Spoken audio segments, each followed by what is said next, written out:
Este episodio es presentado por Espinosa de los Monteros Seguros y Fianzas.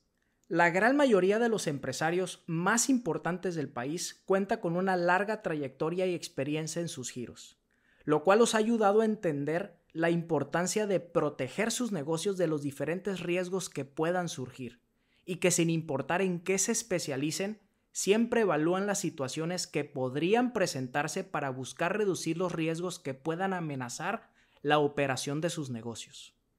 El método más efectivo para reducir los riesgos es transferirlos a una póliza de seguro. El despacho Espinosa de los Monteros, siempre fomentando la cultura de la prevención y protección, trabajan de la mano de sus clientes identificando riesgos potenciales y diseñando las mejores estrategias necesarias para minimizarlos. Con prácticamente 50 años de experiencia en el sector, se ha distinguido por la transparencia en sus procesos, trabajando con las mejores aseguradoras de México. Ofrece soluciones de seguros y fianzas personalizadas que se adaptan a los requerimientos específicos de cada cliente, comprometido a acompañarte en todas las etapas, desde la identificación, diseño e implementación de tu cobertura hasta el proceso de reclamación por siniestros ante las aseguradoras y afianzadoras para obtener siempre el mejor resultado, transmitiendo la confianza y tranquilidad que necesitas. Espinosa de los Monteros, de Seguros Responde. Visita www.seguros.mx para más información. Este episodio es presentado por EOS Offices, con presencia en las ciudades más importantes del país como obviamente Ciudad de México, Monterrey, Guadalajara, Querétaro y ahora en Culiacán, Sinaloa. EOS Offices ofrece espacios flexibles que te inspiran a trabajar como un cowork privado, salas de juntas y oficinas para corporativos. Cada uno de estos espacios están destinados para darte a ti como usuario una serie de experiencias que van más allá de solo trabajar, sino también para generar un sentido de pertenencia dentro de una comunidad empresarial. EOS Offices busca empresarios como tú para enriquecer la comunidad de negocios que se ha formado en México y próximamente en América Latina. Visita las instalaciones, están ubicadas en Plaza Ceiba de Culiacán, Sinaloa, o visita www.iosoffices.com para más información. Bienvenidos todos al episodio número 21 de Ganar Podcast. En esta ocasión me tocó platicar con Luis Enrique Pun. Enrique es socio y ex CEO de Thai Pac, restaurantes de comida asiática fundada hace más de 50 años en Culiacán, Sinaloa.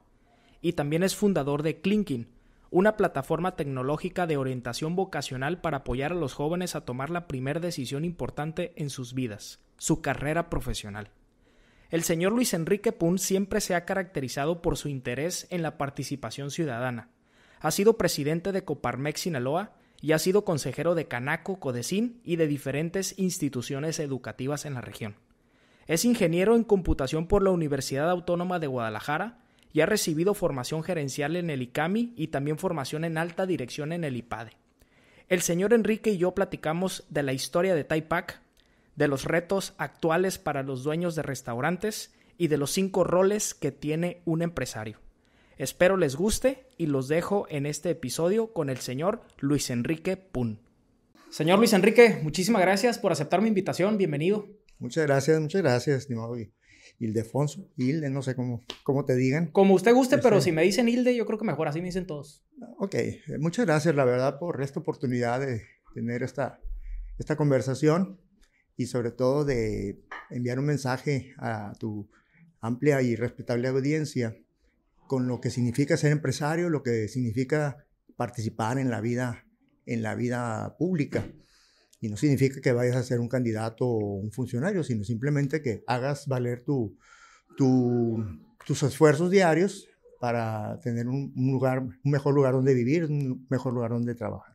No, muchas gracias. La verdad es que ya algunas personas me habían solicitado que lo invitara a usted por la reputación empresarial que usted tiene, por la trayectoria, la empresa. Platicábamos hace unos minutos de toda la importancia de la participación ciudadana, que todos esos temas vamos a tocar ahorita. Sin embargo, señor Luis Enrique, ¿a usted cómo le gusta que le digan? ¿Luis, Enrique? Enrique normalmente. Enrique, ok, señor Enrique. Para la gente que no lo conoce a usted, ya el proyecto se está dando a conocer en distintas partes de México, incluso de otros países. Para la gente que no lo conoce, ¿quién es Luis Enrique Pun y a qué se dedica? ¿Cuál es su empresa? Muy bien. Aprovecho, por supuesto, para reconocerles a ti y a todo el equipo de trabajo por el destacado labor y la contundente manera en que han logrado penetrar en este segmento en el que ustedes están dirigidos y que sin importar las fronteras se pueda transmitir un mensaje, ¿verdad? Sí, yo soy Luis Enrique Pun Jun, soy el tercero de 3 hermanos, el menor de 3 hermanos, y bueno, mis papás tienen una historia, son chinos, de origen chino, y bueno, esa sería otra historia. Desde el 71, en 1952, hubo la oportunidad de empezar una pequeña empresa, un restaurante. Estaba mi papá, mi tío y mi hermano mayor. Y así empezó una historia. Con el esfuerzo de mis padres, mi mamá atendía un abarrote, mi papá el restaurante. Nos enseñaron a vivir en la cultura del esfuerzo, del trabajo, de que las prioridades eran la educación, el trabajo y ser personas de bien, ¿no? Ser personas honorables y todo eso, ¿no? No sé si lo he cumplido, sin embargo, pues el mensaje de los padres ahí estaba. Y como comentaba hace ratito, es cuando lo ves, cuando lo vives y ves que la demás gente lo vive, cuando más lo puedes aprender y valorar. Estamos en Culiacán, Sinaloa. Yo aquí nací. Estudié la carrera de Ingeniería en Computación en la Universidad Autónoma de Guadalajara. Y desde pequeño y posterior a mis estudios, me dediqué a la empresa de la familia, ¿verdad? Que evidentemente en todos estos años, estos 52 años que tiene hasta el momento, ha tenido muchas áreas muy bonitas, muchos momentos muy bonitos, perdón, mucho aprendizaje, mucho crecimiento, ha habido sus contratiempos que toda empresa vive, que toda persona vive, y los hemos estado sabiendo sortear. Como mencioné al principio, soy el tercero de 3 hermanos, estamos escalonados, y cada quien tuvimos nuestro momento de ser los responsables de la operación. Una vez que concluimos nuestros estudios, 2 de los 3 hermanos nos dedicamos al negocio de la familia, y un día dijimos, a esto nos vamos a dedicar. Y desde entonces solamente respiramos Restaurante Aipac, ver cómo podíamos mejorar la experiencia de cada uno de los clientes o huéspedes, qué cosas teníamos que modificar en los procesos, y siempre poniendo en el centro al cliente, ¿no? Al visitante. Por el momento en que nacimos, en el 71, se conformó un menú con el estilo cantonés, pero con los ingredientes locales. Es decir, si venía un chino a comer aquí, pues no iba a reconocer nuestra comida, pero sí iba a identificar cierto sazón. En todo este tiempo hemos logrado desarrollar el gusto por la comida oriental, la comida china. Cada persona le dirá como guste, ¿no? Pero nuestro es el estilo cantonés. Y con mucho orgullo también, el menú original se mantiene prácticamente intacto en cuanto a las variedades de platillos, en cuanto a la receta original que se fue elaborando así a prueba y error, ¿verdad? Es decir, fue una empresa, como nacen la gran mayoría de las empresas del país, familiar, empírica, y que identificó a lo largo de las primeras etapas las necesidades y gustos de los clientes, y poco a poco lo fueron afinando hasta lograr una propuesta de valor. Ahorita mencionó que estudió ingeniería en computación. Uh-huh. Antes de elegir estudiar su carrera, ¿usted ya se imaginaba que después de graduarse iba a regresar al negocio familiar? ¿O por qué no quedarse en Guadalajara para desempeñarse en lo que estudió? Platícame la razón detrás de esa decisión del regreso a Culiacán. Nosotros somos 3 hermanos. El mayor, que fue prácticamente el fundador operativo, ¿no? Era las manos de mi papá y mi tío. Fue el primero en salir. Los tres estudiamos en la universidad que ya mencioné, en la Universidad Autónoma de Guadalajara. Y él tuvo oportunidad de continuar laborando. Él ingresó al servicio público. Y ahí fue escalando con muchísimo éxito. Posteriormente se fue, es decir, se fue el mayor a estudiar y el hijo del medio, mi hermano del medio, entró a la empresa. Ya estábamos operándola, pero a tomar las riendas, ¿no? Y cuando es momento de que él vaya a la escuela, a la universidad, entonces me quedo yo.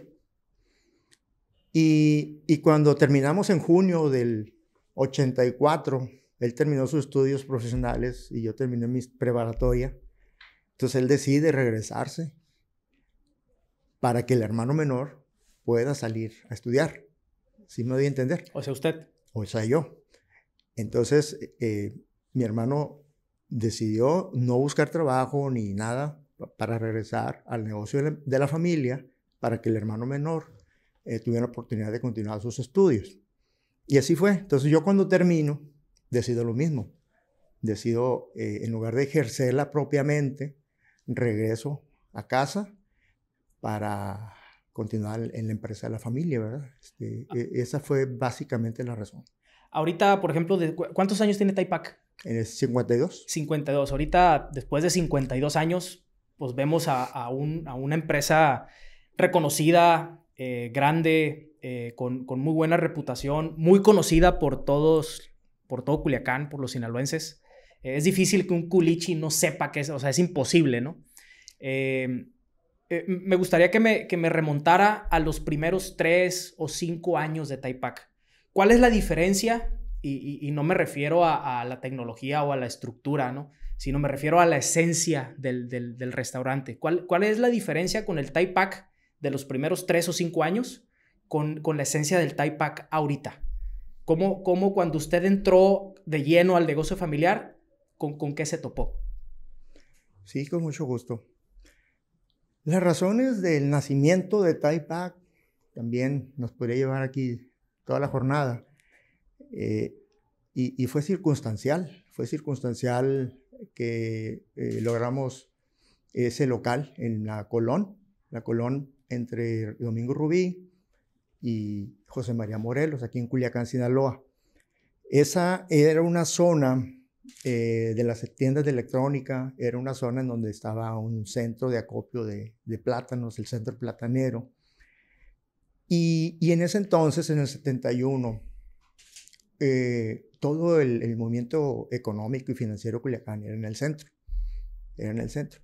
Entonces, adelantándome un poquito, ahorita puedo regresar, podías ver una vez que ya el Taipac ya tenía su clientela, podías ver desde gente de oficina, gente que vendía periódicos, todo tipo de ocupaciones, pero también podías ver a un líder empresarial, podías ver a un gobernador, podías ver a un gran empresario de aquí de la ciudad o de alguna otra parte del estado del país.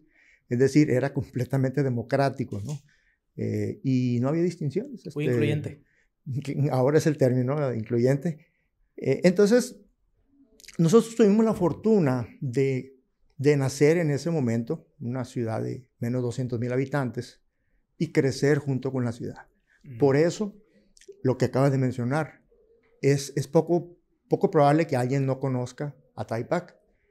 No significa que todos hayan ido a comer, pero han escuchado hablar, algún amigo, familiar también ha trabajado allí, algo que los pueda vincular y que conozcan a alguien que ha tenido una experiencia, ¿no? Una experiencia, espero yo, que favorable. Los inicios fueron la elaboración del menú y la creación o la generación de un mercado, primero para que probaran los platillos, luego para que ya pagaran por él. Fueron varios años de crecimiento, digamos, básicamente lo operábamos la familia, mi papá, mi tío que ya mencioné, mi hermano mayor y 2 o 3 personas más. Posteriormente, que que ya teníamos la preferencia de gran parte de aquí del mercado que gustaba de comer. En ese entonces, como les digo, todo el centro financiero y comercial era aquí en el centro de la ciudad y nosotros estábamos en el centro de la ciudad. Entonces, poco a poco empezaron a correrse la voz y a visitarnos todo tipo de perfil de personas, ¿no? de gente. De allí surgió en poco tiempo, le digo yo, sí fueron varios años, surgió que, oye, pues qué bueno está esto donde me traes, ¿no? Lo voy a llevar a mi familia o los voy a traer el fin de semana. Entonces empezó a generarse un mercado fuerte de familias en fin de semana, pero también un mercado para la comida para llevar. Gente que no tenía oportunidad de comer allí y lo pedía para llevar. Ya teníamos teléfono en ese entonces y tomamos pedidos por teléfono. Parece risa, pero no todos tienen teléfono en esos años, ¿no? El local siempre fue rentado. No hubo manera de lograr que nos lo vendieran. Ya estábamos aclientados y todo eso. Y en 1985 quizás se ha dado un brinco grande, pero 14 años después tuvimos la oportunidad de cambiarnos a las actuales oficinas o instalaciones del Taipac de la Rubí. Ese ya era, un lugar grande, propio y con una propuesta de valor todavía mucho mejor en cuanto a la comodidad y a los tiempos de servicio, entre otras cosas. Pregunta, ¿qué tantos restaurantes, qué tanta competencia había en aquel momento? Ahorita, o sea, volteamos a la redonda y hay muchos restaurantes de comida china, de sushis, pero en aquel momento, ¿cómo era la competencia? Sí, cuando nosotros nacimos, quizás había 2 o 3. Uno a una cuadra, otro por la Escobedo, o sea, a la siguiente calle paralela, yendo para el norte, y quizás algún otro que no recuerdo, ¿no? Pero como les mencionaba, había otro allá cerquita del ayuntamiento, del actual ayuntamiento, por la Juárez, estaba uno, Juárez y Paliza o Juárez y Andrade, no recuerdo bien. Sin embargo, no había uno pues, posicionado como el restaurante de comida china, ¿no? Yo considero que sí nos ganamos esa distinción en poco tiempo. La verdad, la comida siempre ha estado muy buena. El servicio no, pues el servicio era casero, era muy rudimentario. Y poco a poco empezamos a trabajar en todo ese tipo de procesos, ¿no? En tiempos, en calidad del servicio, en instalaciones. Ha sido una evolución. Hemos sido pioneros en diferentes aspectos en estos años. En conceptos, en servicios, en fin, y que nos ayudaron a ganarlo, a atraer y a ganarnos a la siguiente generación, ya no a los papás, sino a los hijos, que ahorita ya estamos en la 4ª generación de clientes quizás, o hablando de familias. Entonces, sí ha sido un proceso largo, construido, al principio quizá por aciertos y posteriormente con estudio, ¿no? Con planeación y análisis y pruebas y error también, ¿no? Le pregunto lo de la competencia porque ya pasaron 52 años, ¿no? De que se originó Taipac. Y ahorita me llamó mucho la atención que cuando recién iniciaron, usted mencionó la palabra suerte, que tuvieron mucha suerte porque Taipac se posicionó y se desarrolló junto con el desarrollo y el crecimiento de una misma ciudad.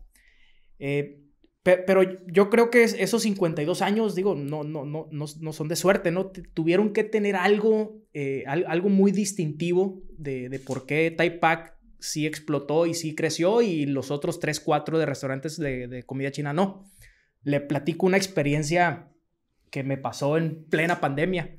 En el 2020, yo emprendí un restaurante, un negocio de comida rápida, de hamburguesas, papas fritas.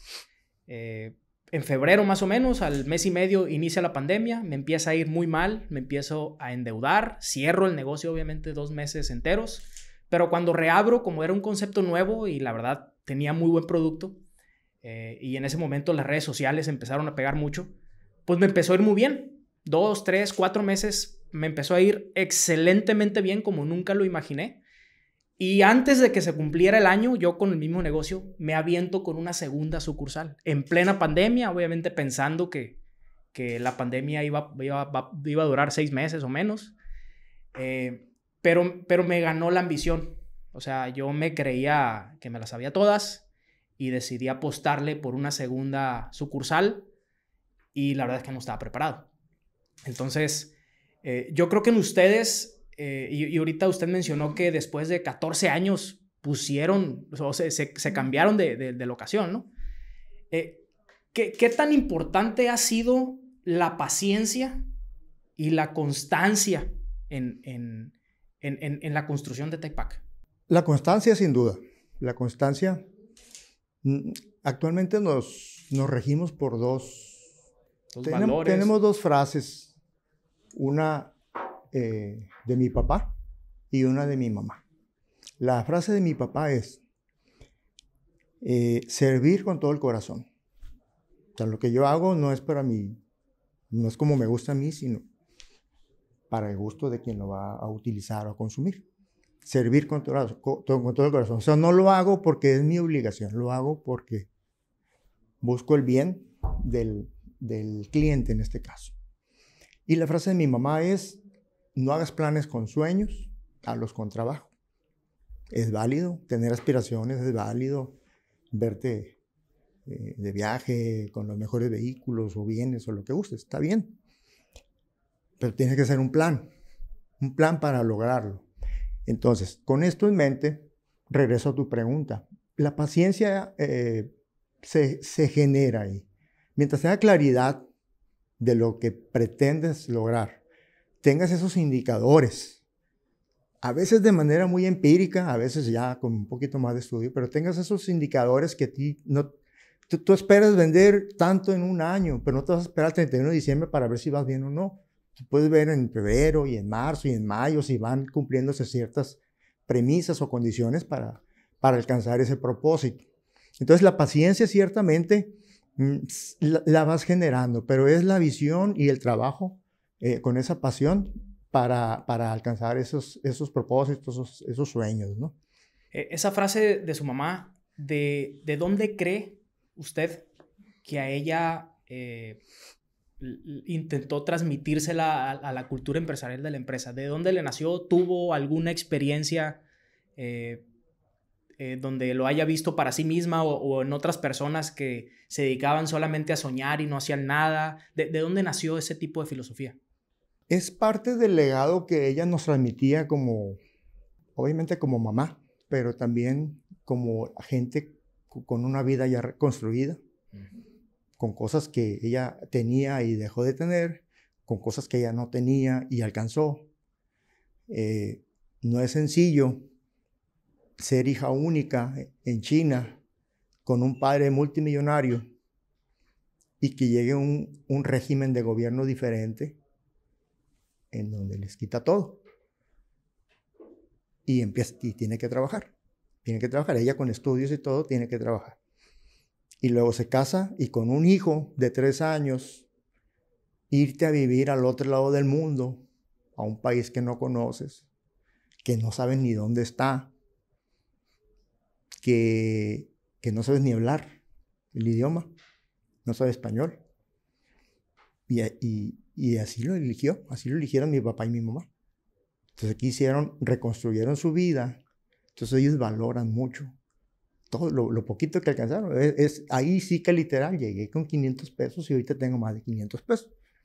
O sea, literal llegaron a hacer vida aquí, a dejar lo anterior y a empezar a construir y que no obstante esas circunstancias y teniendo un hijo, logran sacar a 3 hijos profesionistas, ¿no?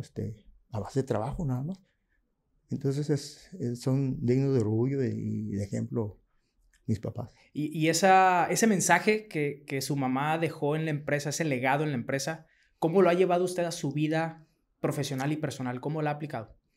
Cuando tengo oportunidad, también es un aprendizaje que he tenido. Cuando no te piden un consejo, pues no lo digas, ¿no? Sin embargo, cuando veo oportunidad de de traerlo a colación, lo hago. Y en TAIPAC es de lo primero que vemos en los procesos de inducción de los nuevos colaboradores. Esta es la filosofía, ¿te gusta? Así somos aquí. No nos fijamos por la edad, no nos fijamos por el sexo, ni por religión, ni por afinidad política. Aquí es venir a trabajar, a aprender y a estar en equipo y a respetarnos. Eso está en los procesos de formación. Y yo no sé si vas a estar un día o si vas a estar 10 años aquí en TAIPAC. Mi compromiso con el cliente es que la persona que lo va a atender y va a preparar su platillo es una persona de bien y está muy preparada. Pero también mi compromiso contigo es que tú vas a salir siendo mayor persona que cuando entraste. Eso lo tenemos claro y lo hacemos porque consideramos que así debe ser. Entonces la frase, y más que la frase, es el mensaje. Busco transmitirla, sobre todo cuando percibo que del otro lado hay alguien esperando un aprendizaje, ¿no? Yo no sé, no soy nadie para dar enseñanzas aquí, sin embargo, transmito mi experiencia y ojalá que le sea de utilidad a alguien, ¿verdad? Usted se fue a Guadalajara a estudiar ingeniería en computación, regresa al negocio familiar. ¿Y cuáles fueron sus primeras responsabilidades dentro de la empresa después de que regresa de estudiar? Nosotros, mi hermano y yo, hicimos un estupendo labor de mancuerna. Toda la vida ha sido así, desde antes, pero ahí ya con más decisión, digamos, por decir una palabra. Y empezamos a dirigir en mancuerna. Asignábamos algunas responsabilidades a él, algunas responsabilidades para mí, sin embargo, las compartíamos. Las compartíamos y platicábamos, cocinábamos codo a codo. Eran varias horas de trabajo operativo y varias horas de trabajo de estrategia, ¿no? De pensar y todo eso. Hay muchas cosas que surgieron ahí. Fuimos el primer lugar que tuvo su propia área de comida para llevar. Normalmente estaba en la misma instalación, restaurante y comida para llevar, y para un cliente a veces es incómodo. Si entras a un restaurante, vas por tu platillo, porque ya te vas a la playa, vas en short y tienes que entrar a un comedor donde la gente está bien vestida normal pues, pero vestida, con zapatos y eso. Y pues sí, era incómodo para algunos, ¿no? Estoy hablando en general, no solo de TAIPAC, pues, lo ves los fines de semana en muchos lugares. Fuimos el primero con sistema de cómputo, fuimos el primero con internet, con portal, venta en línea. En fin, que ahorita es muy sencillo. Todos esos atributos son sencillos de ahorita adoptar, ya son ¿no? normales. Sin embargo, pues con toda la incertidumbre que implicaba, lo hicimos desde mucho antes. Entonces, ha sido una fórmula muy ganadora porque no han sido decisiones viscerales, sino colegiadas. Han sido visiones que convertimos en acciones y han sido el camino en el que hemos podido desarrollarnos como personas y como profesionales, como empresarios, por supuesto. Hablando de retos, los retos que actualmente vive TAIPAC ahorita en pleno 2024, pues son retos totalmente diferentes a los que se vivieron en los primeros años. ¿Cuáles son los retos principales que usted cree que se enfrentó TAIPAC en la primera mitad de vida? ¿Y cuáles son los retos ahorita que vive TAIPAC en su segunda mitad? Retomando el ejemplo que pusiste en primera persona, cuando hay un proverbio chino que dice, no sé si visualizas al campesino, a la persona Claro. con dos cubetitas, una, Sí, claro. y caminando va por agua. Entonces ese proverbio chino dice, cuando es una sola persona, pues está bien, sabe que si no va por el agua, pues no va a tener agua.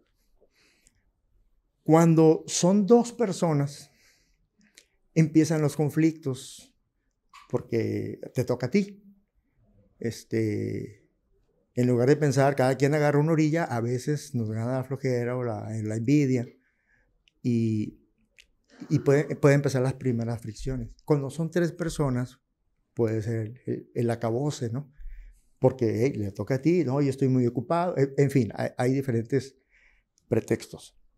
Entonces, cuando nosotros empezamos a crecer, no nos fijamos en horarios ni nada de eso, ni responsabilidades, solamente las teníamos para concentrarnos en las propias, pero no tanto por no poder abordar las del otro, las del hermano. Y empezamos a construir un sueño, empezamos a construir en la empresa que queremos tener. Evidentemente, mucho de eso le faltaba sustento, o tal vez no mucho, pero le faltaba sustento. Cuando empezamos a tener éxito, reconocimiento, entrevistas, empieza a perder piso y empieza a creértela, pues. Ahí, yo no sé si a nosotros nos pasó algo así de arrogancia, no lo digo por ti, ¿no? Lo digo por lo que puede darse. Si pecamos o no de arrogancia, sin embargo, eran circunstancias que había que saber administrar o enfrentar. ¿Qué tipo de desafíos hemos tenido? Ha habido bastantes. Es natural que logras y quieres más. Eso es natural. Entonces tienes que decidir si abres otra sucursal o si creces el actual o si aumentas tus servicios o si aumentas tus horarios. Todo eso lo vive un empresario, ¿no? en su día a día. Por eso es importante concentrarte muy bien en tu propuesta de valor y cuál es la misión de tu empresa. Pero eso es otro rollo. Cuando una de las circunstancias, por ejemplo,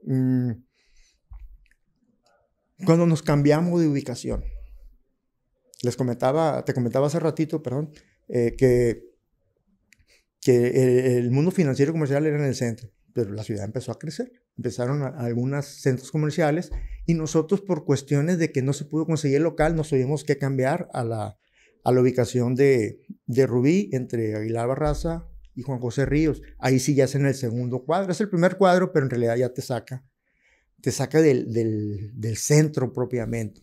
Entonces ahí era un primer desafío porque estaba arraigada la idea, y con justa razón, de que, oye, si tienes un punto ya validado, ¿por qué te quitas? O sea, manténlo, ¿no? Y vas a iniciar, si es cierto, ya te conocen los clientes, pero te vas a mover y puede ser que no te acepten. En fin, ese fue un primer desafío y fue muy afortunado la manera en que se resolvió. Otro desafío fue un poquito más adelante, que empiezan a llegar las transnacionales o las empresas grandes, y nos afectó mucho al comercio local, porque de un día para otro nos absorben la mitad de nuestra plantilla o algo, ¿no? Porque consideran que allá les va a ir mejor que aquí, que en nuestro restaurante o nuestra tienda de ropa, nuestra zapatería. Entonces hay una convocatoria porque ocupamos 500 personas para esta tienda que se va a abrir. Híjole, pues sí sacude, ¿no? Sí sacude mucho de repente que la gente, que los colaboradores, pues se reduzcan así de un plumazo. Actualmente está pasando de nuevo en el país por otras circunstancias, ¿no? Que tampoco es el propósito de esta reunión. Otro desafío muy interesante, yo mencioné hace ratito que ya estamos en la cuarta o quizás en la quinta generación de clientes. Siempre es un gran reto cautivar, enamorar a la siguiente generación. Siempre es un gran reto. Así como los artistas mantienen su lucha para tener productos artísticos atractivos, ¿no? Para el joven de 14, 15 o 20 años, nosotros también tenemos que buscar no solamente el sabor, sino la experiencia. Tú lo mencionaste hace ratito, las redes sociales, ¿no? Actualmente la manera de comprar está cambiando. La manera de vivir una experiencia ya está salpicada por otros elementos que originalmente en la comida, pues, ¿qué tiene que ver la música? ¿No? Pues, o qué tiene que ver la socialización, o qué tiene que ver estar actualizado de lo que está pasando, en fin. Entonces, en la medida que un empresario entiende el nuevo contexto o el que está o lo que es tendencia, y te adaptas a él, porque el mundo no se va a adaptar a ti. Y vas a tener muchos aciertos y muchos desaciertos. Así es esto, así es esto. Entonces, sí, la recomendación es tener muy claro el propósito, tener muy claro lo que te hace diferente o lo que te ha hecho diferente para fortalecerlo, pero también desarrollar nuevos atributos. Y no necesariamente querer crecer nomás porque ahorita estoy teniendo éxito, que también a veces es una buena oportunidad, pues estás en tu cúspide y haces más grande. O sea, no hay una receta, ¿no? Pero el ejemplo que mencionaste tú es muy pertinente, porque a veces como empresarios o como líderes de opinión o como líder de algún tipo, consideras que lo que haces está bien y no, sí es necesario que alguien te confronte y te haga cuestionarte una vez más lo que acabas de decidir. ¿Usted qué opina? Ahorita en los últimos años se ha hablado mucho que la velocidad de los negocios son muchísimo más rápido que antes, ¿no? Hay una frase muy famosa que me gusta mucho, que ya tiene varios años, que viene de Estados Unidos, que dice que antes las empresas grandes se comían a las chicas, pero ahora las empresas rápidas son las que se comen a las lentas. Y también circula una frase muy famosa últimamente en los negocios que dice que si tu empresa no está creciendo, significa que está muriendo. Es decir, que el crecimiento, ya sea rápido o lento, pero el crecimiento constante, aunque sea lento, pero que sea crecimiento, eso de cierta manera asegura la autosustentabilidad o la durabilidad de la empresa. Pero si una empresa se mantiene como está durante años, tarde o temprano va a morir. ¿Qué opina usted de eso? ¿Cuál es su opinión al respecto? Aquí en México tenemos, dentro de la cultura, de la cultura popular, tenemos los refranes, los dichos. Y son muy poderosos esos dichos. Y tienen una razón de ser. No sabemos quién fue el primero que dijo cierta frase y quién la acuñó hasta que haya quedado como tal. Pero encierran mucha filosofía.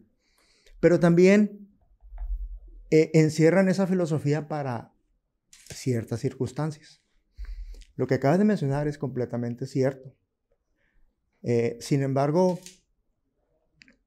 que eso no nos desanime para emprender o para continuar en nuestra empresa, ¿no? Porque cumplimos con esas características que dicen que son negativas en este momento. Bueno, pues qué bueno que te das cuenta, ¿no? Ya, ¿qué vas a hacer? ¿Qué vas a hacer? Tienes que hacer un cambio, ¿no? En tu oferta de valor, en la manera en que operas, en el segmento que elegiste, en fin, ¿no? Eso lo tienes que analizar. Sin embargo, pues no está de más ponerle atención a lo que los que se dedican a analizar los mercados o los movimientos empresariales dicen, porque de alguna manera marcan una tendencia o lo acuñan de algo que está ocurriendo y quizás vaya a crecer. Entonces, a mí me ha tocado ver gente que inicia una empresa, amigos cercanos o conocidos, inicia una empresa del giro que te guste y no les va bien después del periodo que gustes, meses o años, y no les va bien. Y no es raro que mencionen que es que ya no es negocio dedicarte a tal cosa, ¿no? A lo que sea. Pero ahí están. Hay muchos que se dedican a eso y les está yendo muy bien. Y hay muchos que se dedican a eso y tuvieron que cerrar. Entonces el mercado ahí está. La manera en que uno lo enfrenta, trabaja para hacer una propuesta diferente y más conveniente para el consumidor, al que está dispuesto a pagar.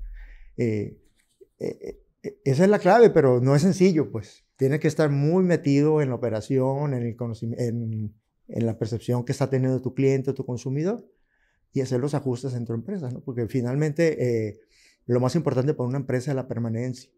Más allá de las utilidades y eso, que puedas tener permanencia y que no solamente un año, 10 años o 50 años pueda trascender en la siguiente generación. ¿Qué considera usted o qué elementos considera usted como los más importantes para que una empresa pueda permanecer durante mucho tiempo en el largo plazo? Por un lado, y sin que sea una receta, y tampoco es que hubiera pensado en eso, pero es muy interesante tu pregunta, Por un lado es mantener muy clara tu operación, tus procesos y dentro de un rango de costo. Cuidar mucho el costo sin escatimar, pero evitar lo superfluo o lo que te gane la vanidad y le metes un poquito de lujo, algo que es innecesario porque tu cliente no te lo va a pagar. Finalmente la sostenibilidad tiene mucho que ver con la rentabilidad, lo que le metiste un peso, cuánto dinero te va a regresar y es lo que te va a permitir un día más de trabajo o un año más de trabajo. Entonces, primero el costo, ¿no? Por supuesto la operación y la flexibilidad. Tiene que ser alguien en la empresa muy sensible de lo que tu cliente actual está percibiendo y la misma persona u otra muy sensible de las tendencias. Por ejemplo, si yo digo que mis clientes me visitaban 3 veces al mes, pero siguen siendo los mismos clientes que antes tenían 25 años, ya tienen 40 años y después van a tener 50 años, van a cambiar sus hábitos de manera natural.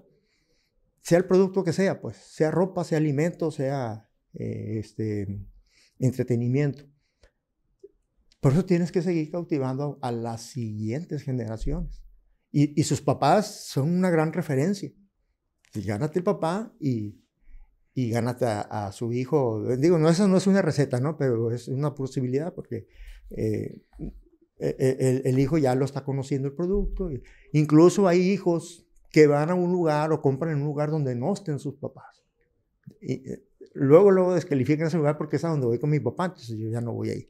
En fin, a lo que voy es que sí hay que ser muy sensibles para que el mercado que te interesa atender o que ya estás atendiendo, identifiques los motivadores que tiene ahorita y los que va a tener dentro de poquito tiempo. Ahorita me mencionaba los principales desafíos que tuvo la empresa en sus inicios y en los últimos años, ¿no? Pero ahora me gustaría que me platicara un poquito de los desafíos suyos como empresario. Yo tengo algunos años dedicándome a los restaurantes. Una primera etapa como director, una segunda etapa como dueño, que es la historia que le acabo de platicar, y ahorita una tercera etapa como asesor o como consultor de restaurantes. Y los restaurantes tienen esa fama de que es una operación muy compleja, ¿no? Y lo es, y muy demandantes de tiempo. Sin embargo, me gustaría que me platicara usted la evolución de roles que ha tenido dentro de la empresa. Me mencionaba fuera de cámaras que usted fue mesero durante muchos años, atendía literal a los clientes, que hizo mucha amistad con muchos clientes. Ahorita escuché que mencionó que también preparaba platillos, que se metía a las cocinas. Y lo escuché alguna vez de un empresario sinaloense que dijo que su negocio empezó a crecer cuando él se salió del mostrador y empezó a tener el panorama completo. Platícame usted de esa etapa. O sea, ¿qué conocimiento, qué habilidades o qué decisiones clave debe de tener ese dueño de restaurante para poco a poco irse librando de la operación y funcionar más como director general y tener el panorama completo? ¿Cómo fue su experiencia? Sí. Una máxima también que mi papá tenía,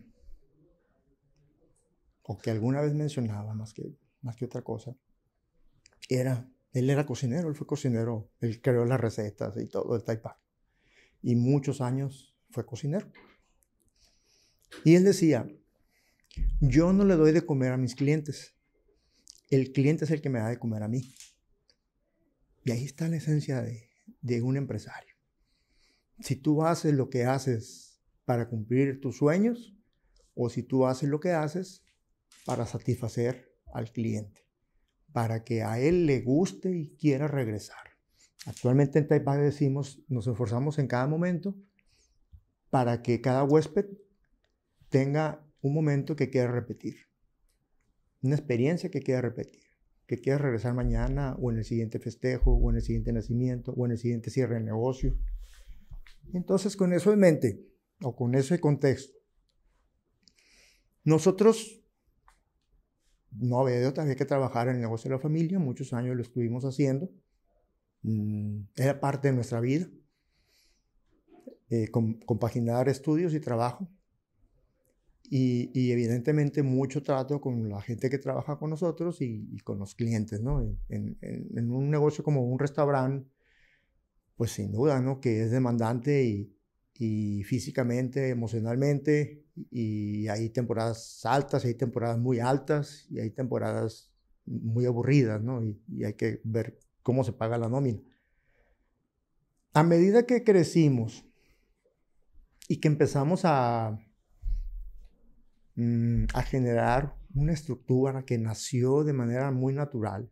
No se trataba de contratar por contratar o de invitar gente por invitar gente, sino porque era necesario, así crecen las empresas familiares. Sin duda es bien importante salirte del refuego para que puedas tomar decisiones. Toda empresa tiene 5 cachuchas y que alguien las tiene que jugar en una empresa. Una es la del dueño. La cachucha del dueño es el que toma las decisiones más frías. Y esto no es sano para la empresa. Esto no es lo que yo quiero para mi empresa. Es el dueño, es el que juega el papel de dueño. Esta es mi empresa. Otro es el director. El que hace que los sueños de los socios o del de la visión, ejecutarla y que se lleve a cabo en beneficio del cliente, en beneficio de la empresa, en beneficio de los colaboradores, que a todos les convenga esa relación. Entonces el director se encarga de eso, de que las piezas trabajen en armonía. Otro es el emprendedor, el que tiene que estar pensando en la siguiente jugada. Todos los días pensando en la siguiente jugada. ¿Qué necesita mi empresa? ¿Qué necesitan mis clientes? ¿Qué necesitan mis siguientes clientes? Y empezar a trabajarlos ahorita para que estén en 3 años o en 5 años, no lo sé. Otro es el operador, el que hace las cosas físicamente, pues el que materializa cada una de las decisiones y todo eso. Y el otro es el que, digamos, el que administra los recursos. No es tanto el director, es el administrador de todos los talentos, de todos los recursos de la empresa. Entonces es posible que un empresario tenga 2 cachuchas de esas. 3 cachuchas ya es mucho riesgo, porque a veces son decisiones que se contraponen y que caen en un, digamos, conflicto de interés. O sea, no sabes cómo decidir si como dueño o como director. Ustedes están muy jóvenes, pero antes había unos comerciales en la televisión muy ingeniosos de una marca de carros, en donde salía el vendedor del vehículo y el ingeniero. Entonces tenían un dilema, un enfrentamiento, porque el vendedor quiere ofrecerle las perlas de la Virgen al candidato a cliente, pues al que trae el dinero para comprar un carro. Y el otro no quiere que malbaraten lo que le costó tanto esfuerzo diseñar y que trabaja a la perfección. No sé si me voy a entender. Uno cuida el producto y otro en la parte comercial sacrifica muchas cosas con tal de lograr una venta. Entonces, a veces como director tienes que decidir de una manera, pero estás perdiendo la objetividad o estás siendo muy estricto para cuidar los pesos estás restando la experiencia a un cliente, o al revés.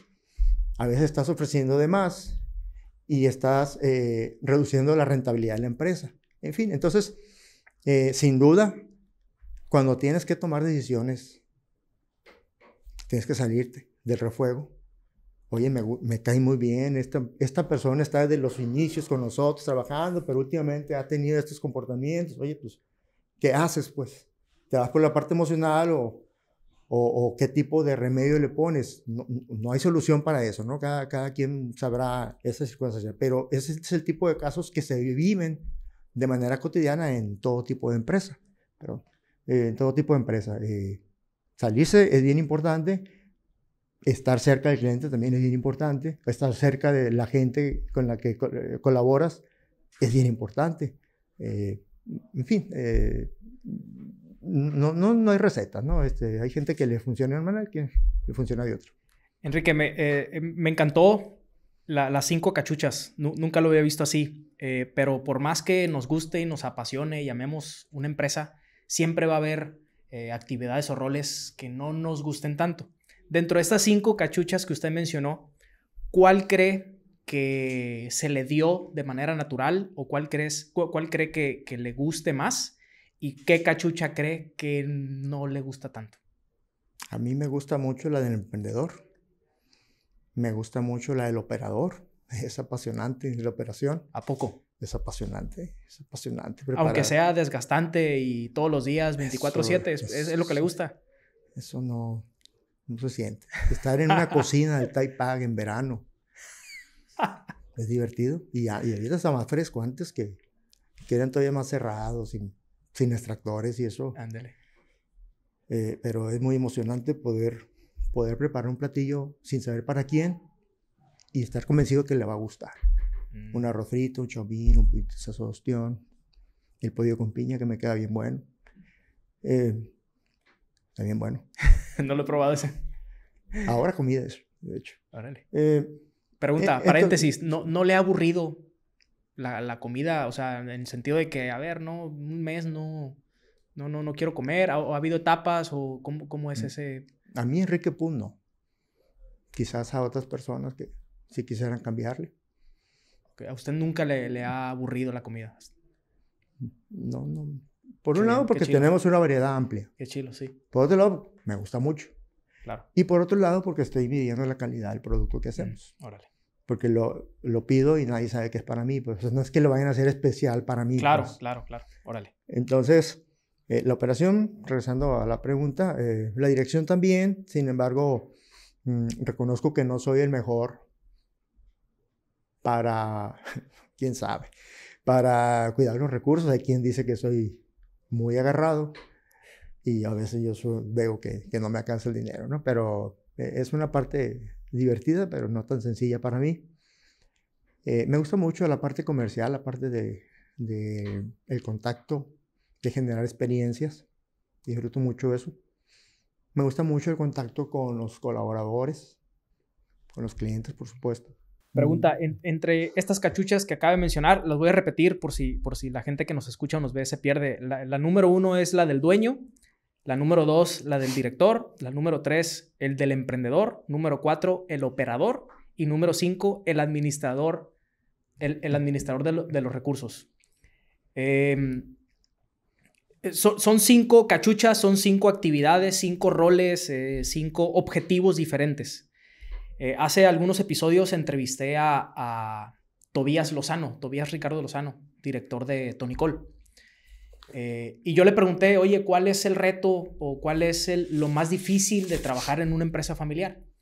Y me encantó su respuesta. Su respuesta fue que lo más difícil de una empresa familiar es dirigir o orientar a todos los integrantes de la familia a un mismo objetivo, ¿no? ¿Qué estrategias en su experiencia, qué forma, qué estrategia, qué medios han utilizado para que la empresa familiar y que todos los integrantes vayan hacia el mismo objetivo? Buen amigo. Tipazo. Sí. Yo te lo diría, no solamente para la familia. Yo tengo mucha experiencia, no soy experto, tengo mucha experiencia en el tema de las empresas familiares. Y sé de las problemáticas que se viven, los riesgos que se viven con una decisión. Pero de manera general, sea con familia o sea en un grupo de trabajo, es bien importante que el líder les proponga un propósito común. Un propósito común. Todos vamos a jugar este juego. Responsabilidades muy claras. Y cuando yo digo responsabilidades muy claras, no significa este es mi cuadrito y voy a hacer esto, sino esto es donde yo me puedo desempeñar mejor para construir entre todos lo que haya que hacer para este sueño. Ser muy claros, muy transparentes en lo que vas a hacer y en lo que vas a recibir. Porque lo que vas a recibir es en función, o debe ser en función del logro, no de magia. ¿Sí? No porque yo trabaje mucho, me vas a recompensar. Aunque trabajes mucho, si no lo logramos, si no hay de dónde pagar un viaje, un carro, unos estudios, pues hay que seguir trabajando, mijo. Hay que seguir trabajando. Pero mientras sea transparente y seas justo en el sentido de que no tienes preferencia hacia un familiar o una persona. Estas son las reglas, este es tu rol, no hay roles más importantes que otros, todos son bien importantes en un trabajo en equipo.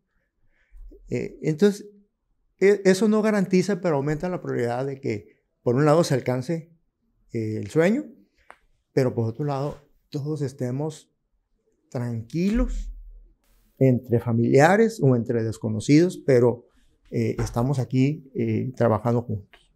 Ahorita mencionó que le apasiona la operación de los restaurantes. Yo considero que la operación es lo más complejo de un restaurante. Pero, ¿qué cree usted que sea lo más difícil de una operación diaria en un restaurante?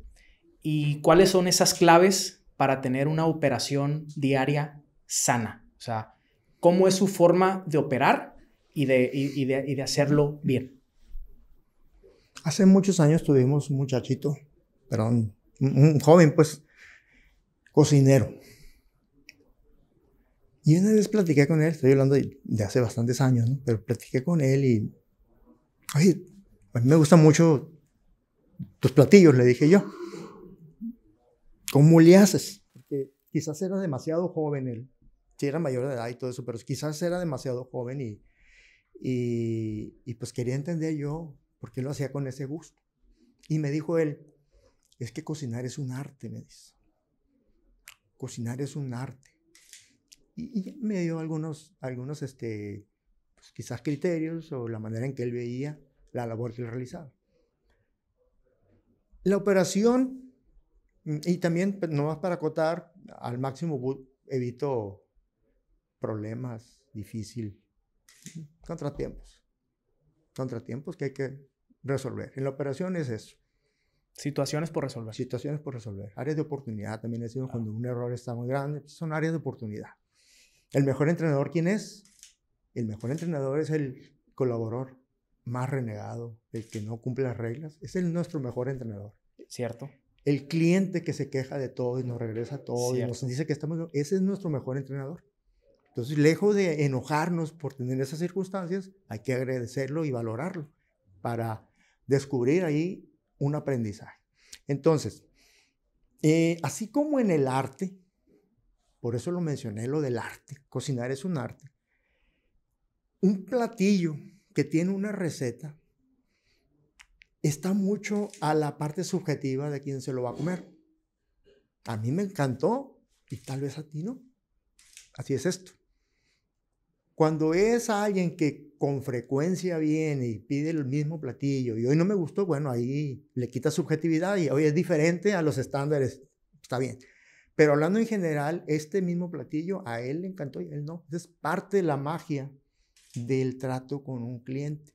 Identificar qué busca, qué necesita. El mismo té, el mismo chow mein, el mismo arroz frito, los mismos zapatos. Probablemente lo perciba diferente por el momento que está viviendo. Tuvo un día muy pesado en el trabajo. Tuvo una discusión con un familiar.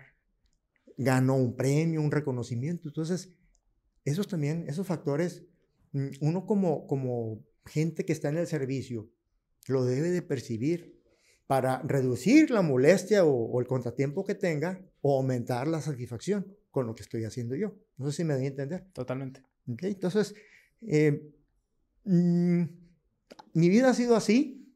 He tenido la oportunidad de interactuar. He tenido con gente, con clientes, con gente muy importante en cuanto a las responsabilidades que tiene.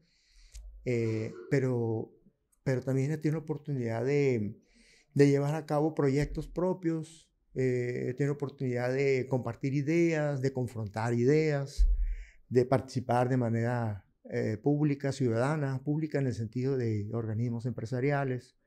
He tenido oportunidad en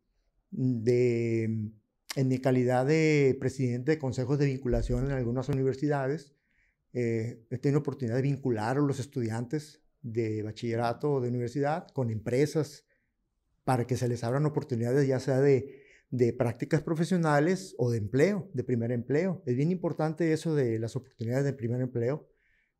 Los empresarios nos surge sensibilizarnos mucho más de la labor, de la gran importancia de la labor que tenemos como empresarios, como empresas, para darles un espaldarazo a los jóvenes en formación.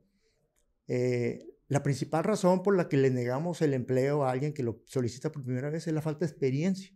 Entonces, ¿de dónde va a adquirir experiencia si no le damos la oportunidad de cometer errores con nosotros en sus prácticas profesionales y de enseñarle muy bien para que, no para que sea eficiente y productivo para nosotros, sino para continuar con su proceso de formación? Esa es la responsabilidad que tenemos los empresarios, entre otras. No sé si me estoy saliendo mucho, pero... No, totalmente. De hecho, ahorita quiero tocar ese tema relacionado con Clinking, ¿verdad? Claro. Sí, así se le llama. Ahorita quiero tocar ese tema. Pero antes de llegar ahí, ya para cerrar el tema de los restaurantes, está la frase, ¿no? Famosa, que el cliente siempre tiene la razón. En su forma de ver restaurantes y en su amplia experiencia, ¿qué opina de esa frase? ¿Es absoluta o tiene su escala de grises? No hay nada absoluto, pero es una referencia. Es una referencia que existe por alguna razón. Yo recuerdo en alguna ocasión que tuve una discusión con un cliente. Estoy hablando de hace muchos años y no sé si debería decirla, pero ya empecé. Porque me estaba pagando con dólares. Y la molestia es que se lo estaba yo tomando por decir algo, ¿no? 10.50 y él quería que fuera 11 pesos. Por centavos, tuvimos una discusión. ¿Quién tiene la razón, él o yo? No hay respuesta. No hay respuesta. No hay respuesta. Entonces, ¿cómo atiendes ese tipo de contratiempos? ¿Cómo haces que esa diferencia lo cambies del terreno de la plática para continuar con la relación, para que él quiera volver y a mí no me dé molestia, al contrario, me dé alegría la siguiente vez que venga? Hay muchas de esas. Entonces, la manera en que uno... me voy a regresar ahorita, digo. Adelante. Todas las mañanas yo elijo tener un excelente día. No es al revés. No es en la noche una reflexión de cómo me fue hoy. Todas las mañanas yo elijo cómo me va a ir este día. Y yo decido que va a ser un día feliz. Y las cosas que vayan en contra de eso son un contratiempo que tengo que resolver. Y si no lo pude resolver, no tiene por qué afectarme emocionalmente. Es una circunstancia. Entonces, cada una de esas oportunidades, contratiempos, aprendizajes que tienes con un cliente, con un colaborador, con la autoridad, pues algo no estás haciendo bien o suficientemente bien. El cliente tiene siempre la razón. Yo preferiría entrar a otra polémica o a otra conversación en donde que no se evitar al máximo ese tipo de motivos para ver quién tiene la razón, ¿verdad? Sino esta es mi promesa de valor, te la estoy cumpliendo y con creces. Porque yo no te estoy vendiendo un platillo, un arroz frito. Yo quiero tener tu lealtad durante muchos años, pues. Y no solamente la tuya, sino la de tus hijos. Entonces, eso cambia la perspectiva, pues. No me interesan los 50 centavos. Quiero una relación de esa mesa llena todos los días. Ahora sí, hablando de Clinking. ¿Qué es Clinking? ¿Qué es? Platíqueme. Cuando recién nos comunicamos usted y yo, hice obviamente mi investigación de usted y descubrí ese emprendimiento. Platíqueme también para los que nos escuchan, ¿qué es y cuál es el modelo de negocio? Quizá los 15 años más recientes de mi vida he tenido oportunidad de participar en un organismo empresarial y me sensibilicé de muchas problemáticas que vivimos aquí en el país. Increíblemente, y no es broma, algunas de esas problemáticas que empecé a descubrir, yo ya las conocía, pero yo pensaba que ocurrían en Irak, en Israel, en otros países, sin demeritar nada, pero simplemente que eran una realidad en otra parte del mundo. Pero no sabía que a la vuelta de mi casa ocurría. Y cuando yo estaba a punto de concluir una gestión como líder empresarial, ¿qué sigue? Dije yo. En estos años, ya eran como unos 10 años en ese momento, ¿qué sigue? O sea, yo tengo un bagaje de conocimiento y de relaciones construidas en estos años muy fuerte. ¿Lo dejo o le doy seguimiento? y decidí darle seguimiento. Y elegí un tema. De tantos temas, salud, educación, seguridad, transporte público, Estado de Derecho, en fin, elegí el de la educación. La educación porque son muchos años de estudio los que un joven, una persona le dedica para desmotivarse cuando concluye su formación profesional y que las empresas o las organizaciones no nos quieran dar una oportunidad de empleo o una oportunidad de desarrollo. Entonces, quise atender ese tema. Junto con unos amigos y personas muy, muy enamoradas, apasionadas de este propósito, de este sueño. De la causa. De la causa, exactamente. Actualmente, dentro de todo el bagaje que está conceptualizado, hemos iniciado con el paso número 1 para concluir una carrera. 5 años antes debiste haberla elegido. Hay muchas carreras, así como hay muchos restaurantes y muchas zapaterías. ¿En dónde compro? Comprar unos zapatos, no me gustaron, bueno, pues, en 6 meses compro otros. Comprar un platillo, no me gustó, pues ya no vuelvo a ir a ese restaurante y mañana como en otro. Pero una carrera profesional, la vas a estudiar por 4 o 5 años y te vas a dedicar los siguientes 20, 30 años o toda la vida. Entonces, es una decisión bien importante. Quizás es la más importante para un joven de 15 años, de 17 años. Quizás es la más importante hasta ese momento. Es por ello que nos pusimos a entenderle a esa circunstancia o problemática, utilizando ese término. Te comparto unos datos duros.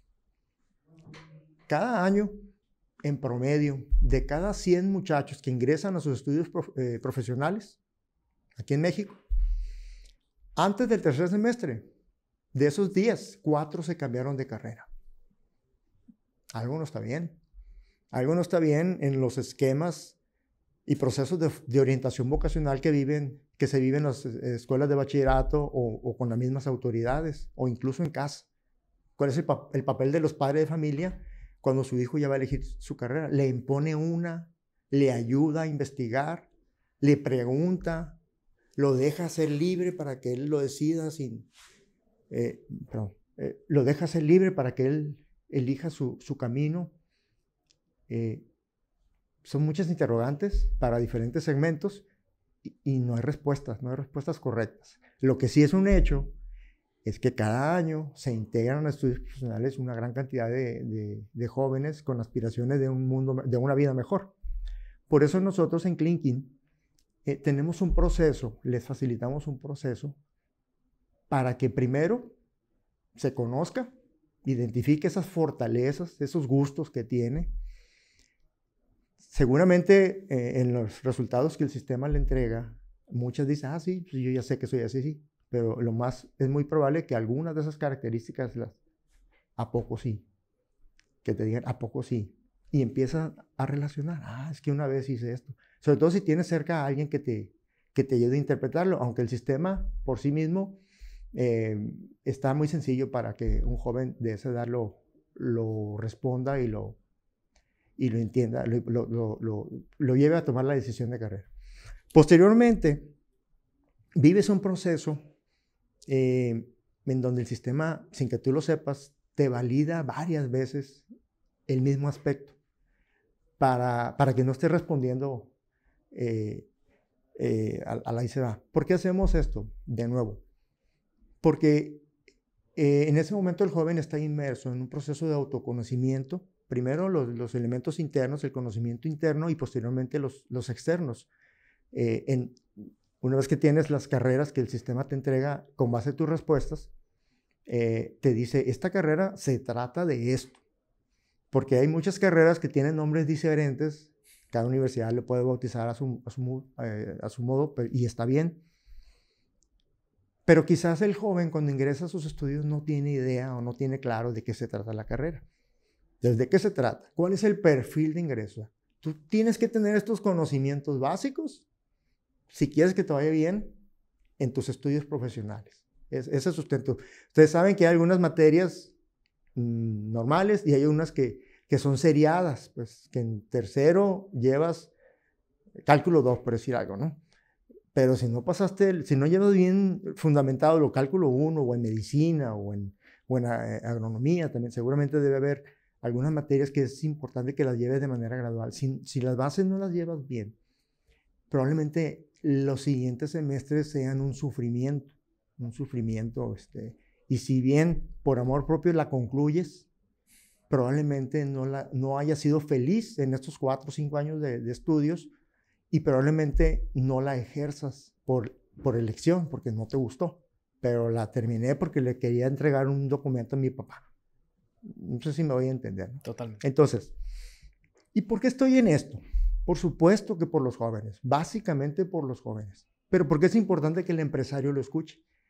Porque son las personas que dentro de 5 años van a tener a tu empresa viva, creciendo. Por eso nos tiene que interesar que aquí en Sinaloa y en cada uno de los estados a sus jóvenes les brinden esos estudios, las carreras que se necesitan y para las que ellos son buenos, y que la ejerzan allí, que estén bien pagados, por supuesto, pero más que bien pagados, que tengan oportunidad de desarrollo, que tengan, me quedo en Culiacán, oye, pues es que lo puedo hacer en Monterrey, en Harvard, en tantos lugares, me quedo en Culiacán porque de aquí soy y quiero que mi región crezca. Por eso nos tiene que interesar los empresarios.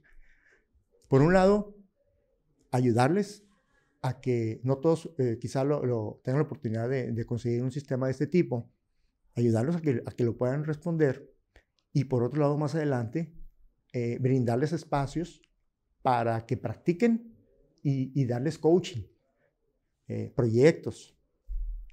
Lo divertido de las prácticas profesionales es que el joven está trabajando con clientes reales, con insumos o maquinaria real, no en el aula en donde te equivocaste y no pasa nada. Aquí sí pasa.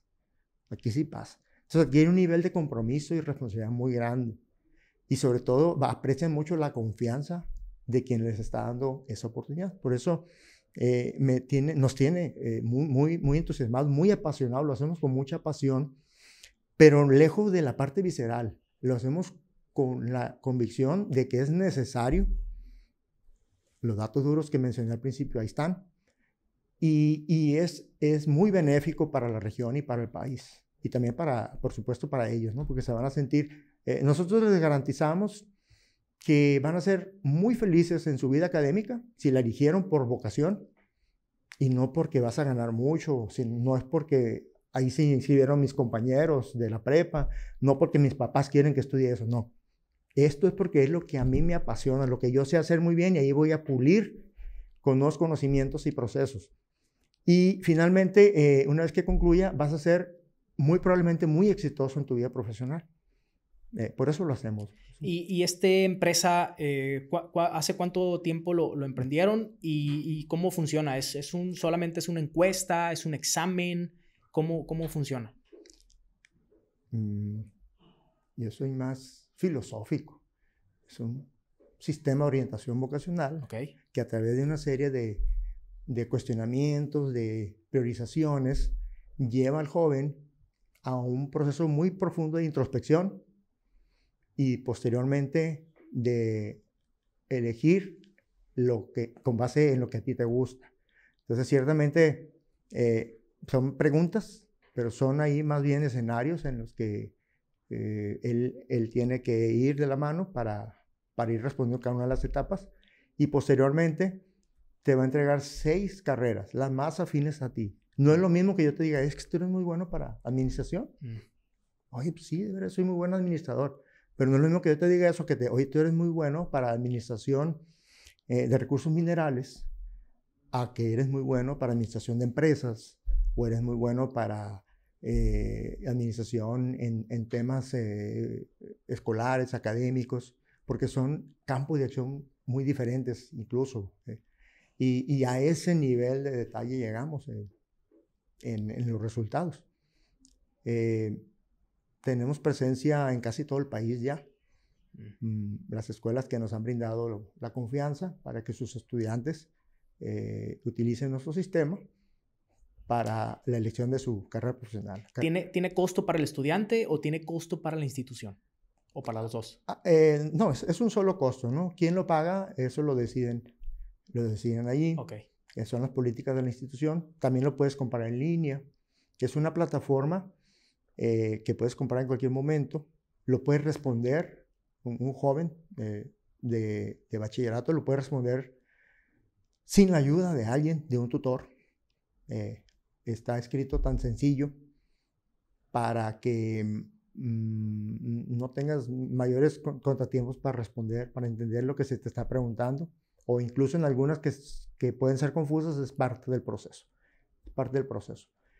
Normalmente cuando tenemos contacto con una institución educativa y lo ven bien, lo adoptan como parte de su sistema. Hay algunas que lo viven a lo largo del ciclo escolar, de los 4 o 5 meses, lo llevan un día a la semana, porque no solamente es el test, les entregamos algunos otros materiales, y también hay algunas que en una sola sentada lo responden. Lo más importante siempre es que el joven, el estudiante, cuando lo responda, esté completamente tranquilo. Como son una buena cantidad de reactivos, te puedes cansar. Y más ahorita con la inmediatez, pues perder la concentración por las redes sociales y todo eso. Entonces, la única recomendación es que le dediquen media hora, 1 hora y ya. Sin embargo, cuando es en la institución académica, pues el tutor, el maestro, pues ahí está cerca de ellos y podrá ayudarles. En fin,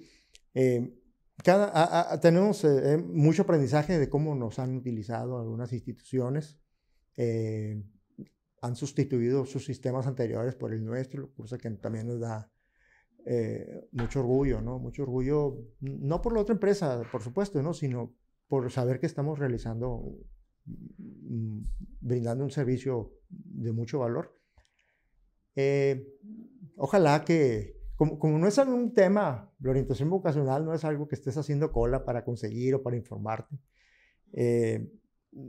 Aprovecho aquí el micrófono con la venia de ustedes para hablar al respecto, porque es bien importante que nos sensibilicemos los padres de familia por lo que van a vivir próximamente nuestros hijos, las empresas, porque son los siguientes profesionistas o profesionales que nos ayudarán a mantenerla viva, las instituciones académicas, para que le den a la orientación vocacional la importancia que merece, y en general las autoridades, ¿no? Porque es un tema de que sí tenemos que seguir fomentando las aspiraciones, la formación, el desarrollo de los jóvenes de la siguiente generación.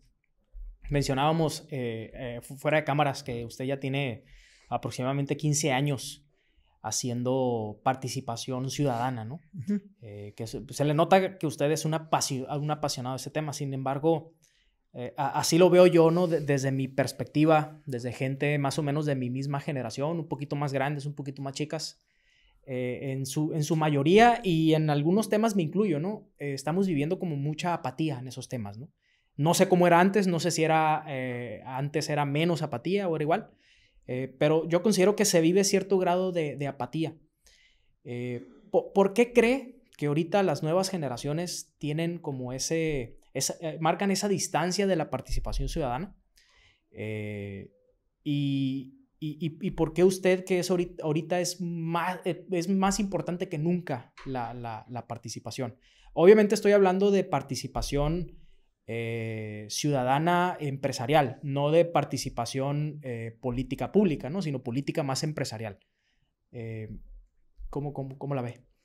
Nos hace falta más formación en ese sentido, de participar, de ser un agente de cambio en nuestro contexto, ya sea que sea estudiante, ya sea que trabaje en una empresa, en el servicio público, o un empresario, un investigador.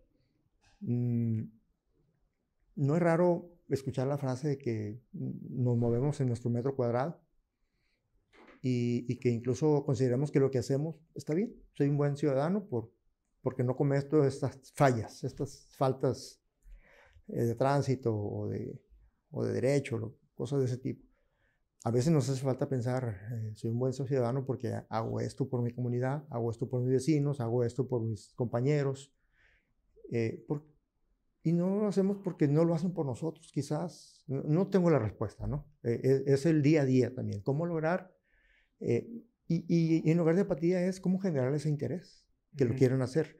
En una empresa, un buen líder es, lo dicen así medio en broma, un buen líder es el que hace lo que tú quieras que haga y lo hace feliz. Está muy dramático, muy drástico, ¿no? Pero cuando tú logras transmitirle que lo que hace es importante, porque es importante, la actividad que sea, y sea con un cliente que nos compra 1000 veces al año o un cliente que nos compra una vez al año. Todas las actividades son muy valiosas porque finalmente lo está recibiendo alguien y va tu prestigio como empresa ahí en juego. Y esa empresa no la hiciste tú, la hizo mucha gente que te ha acompañado en 10 años, 15 años, 52 años. Entonces, ¿cómo lograr generarles ese interés? Pues tienen que obtener un beneficio. Normalmente así es. A mí me genera interés cuando me trae un beneficio. Entonces, no ha sido tan sencillo que ese beneficio sea el bien común, un mejor lugar para vivir, mejor lugar para trabajar, porque suena muy vago, muy abierto, muy para todos, pues, muy democrático. Cuando logramos traducirlo en beneficios para ti, quizás la respuesta empiece a cambiar. Y también es muy común en las conversaciones, en casa, en el trabajo. Si ustedes se ponen a escuchar y con el respeto que merecen sus compañeros, si ustedes se ponen a escuchar una conversación en el autobús, en la sala de espera, en el consultorio, mucho de eso va a ser queja. Queja de algo o de alguien. Si eso es lo que predomina en nuestras conversaciones o en otro contexto, lo natural es que uno busque cuidar su integridad física, busque cuidar sus bienes y disminuya la confianza. Entonces, en ese contexto hemos estado inmersos y se ha fortalecido de manera negativa, pero fortalecido, pues ese contexto que poco propicia la búsqueda del bien común sin intereses. Es que tú quieres algo. Oye, ¿por qué estás regalando comida? ¿Por qué estás regalando horas de tu tiempo? ¿Por qué? Cosas así. Seguro quieres ser candidato, seguro luego me vas a pedir algo. No podemos creer que alguien haga algo desinteresadamente, porque hay mucha gente que sí lo hace, pero no se cacarea mucho. En fin, ese es uno de los grandes retos o desafíos. ¿Cómo lograr mayor calidad en la participación de las personas en su contexto propio? Y que cada vez ese contexto lo vaya ampliando. Yo tengo una pregunta muy personal. Bueno, de hecho, todas las preguntas que le he hecho son preguntas mías, ¿no? Pero, ¿cuándo es el tiempo ideal para que un emprendedor o un empresario empiece a hacer participación ciudadana? Le voy a platicar mi ejemplo. Lo platicábamos antes de empezar. Cuando yo recién empecé como director de un restaurante aquí en Culiacán, como al año o 2 años, yo duré unos 2, 3, 4 años haciendo mucha participación ciudadana en las cámaras, a mi alcance, ¿no? Yo tenía 26, 27, 28 años y lo poco o mucho que hacíamos, eventos, conferencias, algunas veces alguna reunión con gobierno, etcétera, ¿no? Yo personalmente descuidé mi negocio en aquel momento por hacer participación ciudadana. Quizá el tiempo de la empresa no era el adecuado para que yo me despegara algunos días o algunas horas. Y no me despegaba mucho, ¿no? Pero sí siento que esa energía y ese tiempo que yo lo tenía, se lo debía haber dedicado a la empresa por la etapa que estaba viviendo la empresa. No debía haber volteado fuera para dedicar ese tiempo y energía en otros temas, ¿no? Entonces, yo también lo escuché por ahí en una entrevista que dijo que nunca debemos anteponer los intereses propios, personales, no debemos anteponer los intereses personales por los intereses de los demás. Bueno, yo lo veo quizá desde otra perspectiva. Es mi opinión, usted me corregirá si estoy bien o estoy mal. Mi opinión es que primero tenemos que trabajar nosotros mismos, para nuestros colaboradores, para nuestra empresa, para nuestras familias.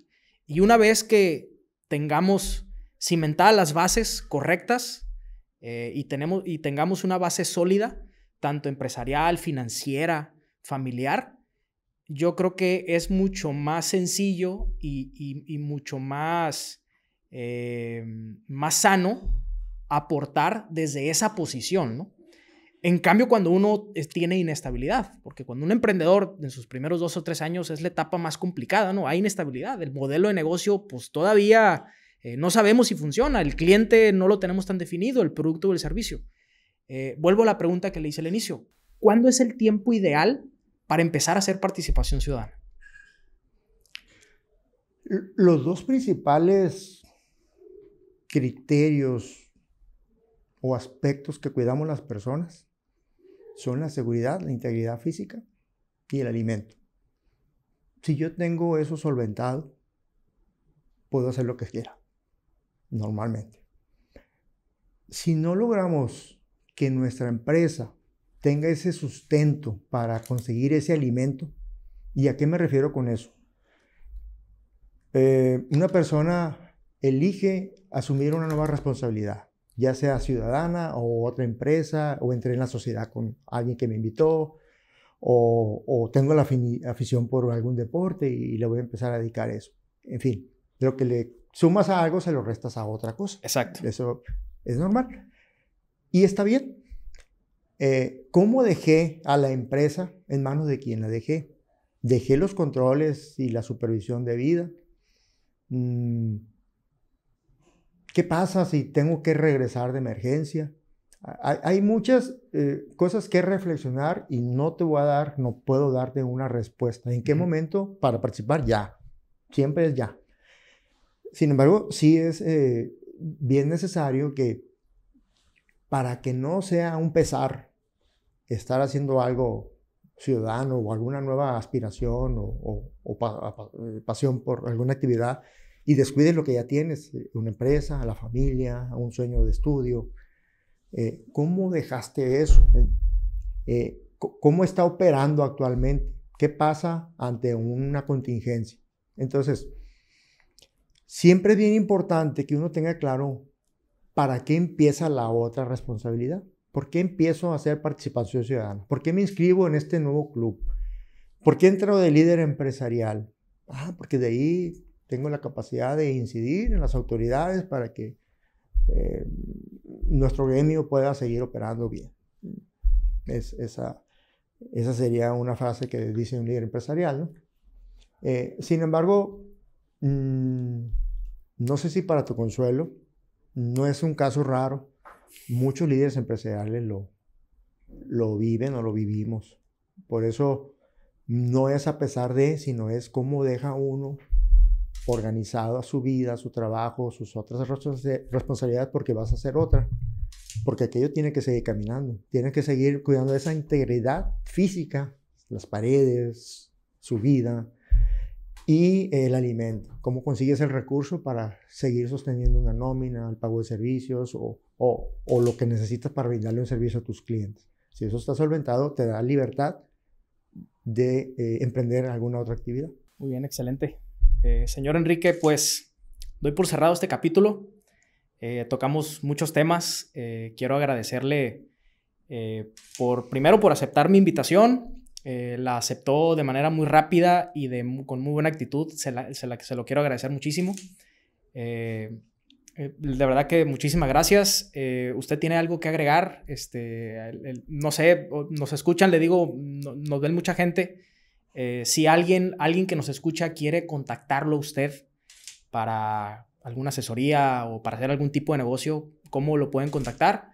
Y pues agradecerle. No sé si tenga algo más que agregar. ¿Cómo no? Les puedo dejar una dirección de correo que ahorita pueden mostrar en pantalla. Perfecto. Sin problema.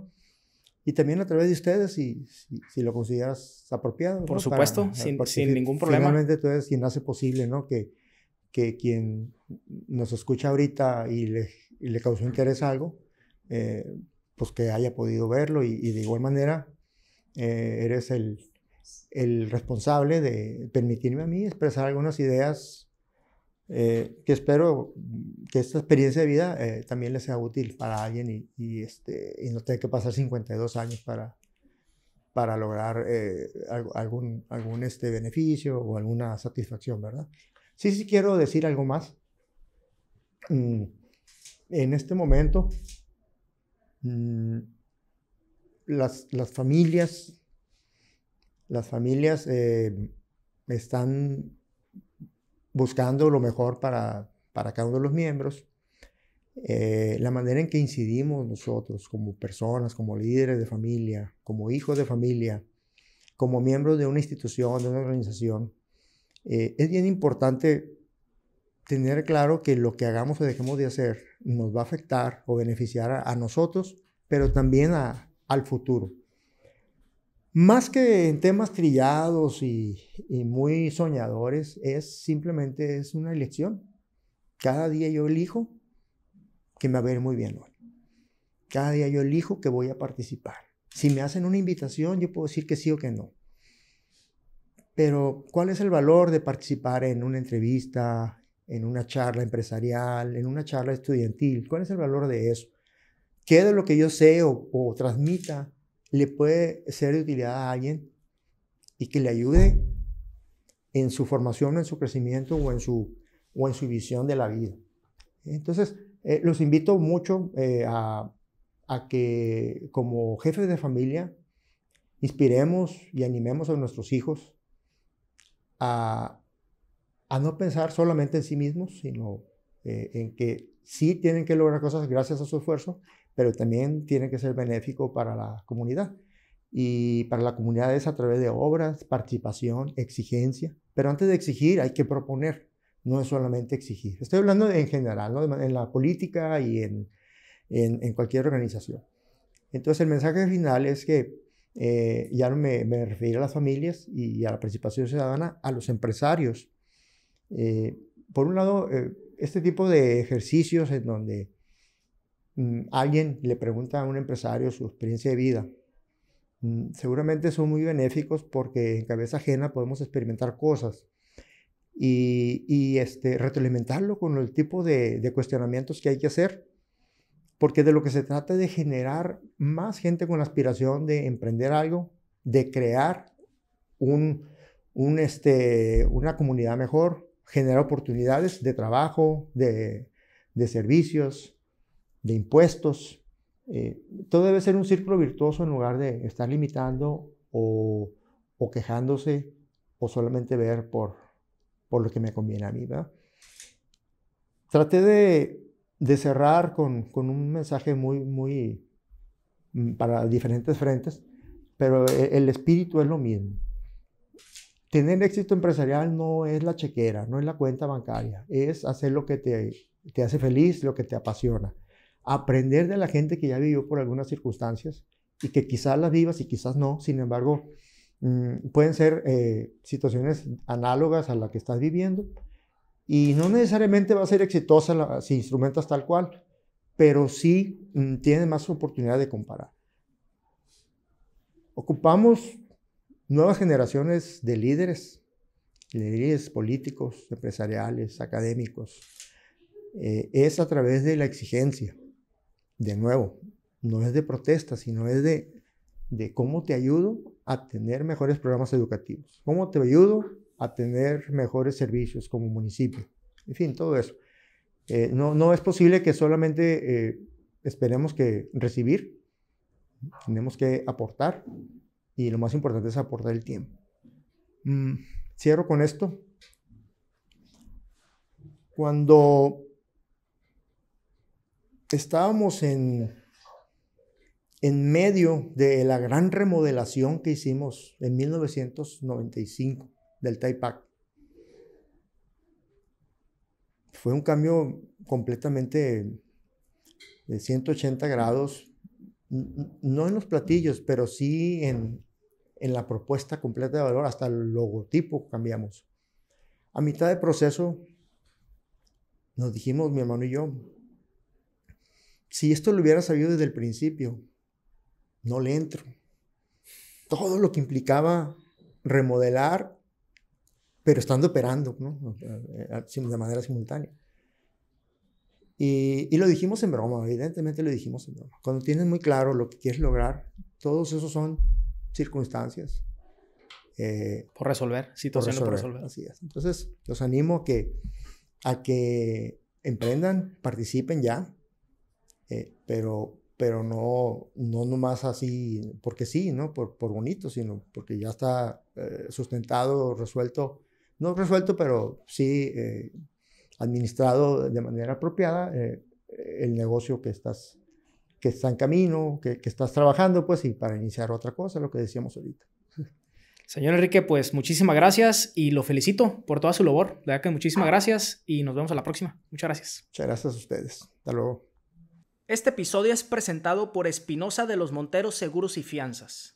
La gran mayoría de los empresarios más importantes del país cuenta con una larga trayectoria y experiencia en sus giros, lo cual los ha ayudado a entender la importancia de proteger sus negocios de los diferentes riesgos que puedan surgir y que, sin importar en qué se especialicen, siempre evalúan las situaciones que podrían presentarse para buscar reducir los riesgos que puedan amenazar la operación de sus negocios.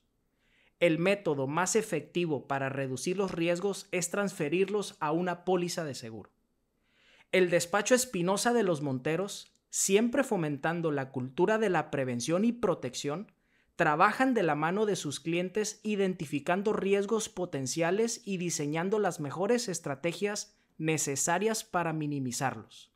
Con prácticamente 50 años de experiencia en el sector, se ha distinguido por la transparencia en sus procesos, trabajando con las mejores aseguradoras de México. Ofrece soluciones de seguros y fianzas personalizadas que se adaptan a los requerimientos específicos de cada cliente, comprometido a acompañarte en todas las etapas, desde la identificación, diseño e implementación de tu cobertura hasta el proceso de reclamación por siniestros ante las aseguradoras y afianzadoras para obtener siempre el mejor resultado, transmitiendo la confianza y tranquilidad que necesitas. Espinosa de los Monteros, de Seguros Responde. Visita www.seguros.mx para más información.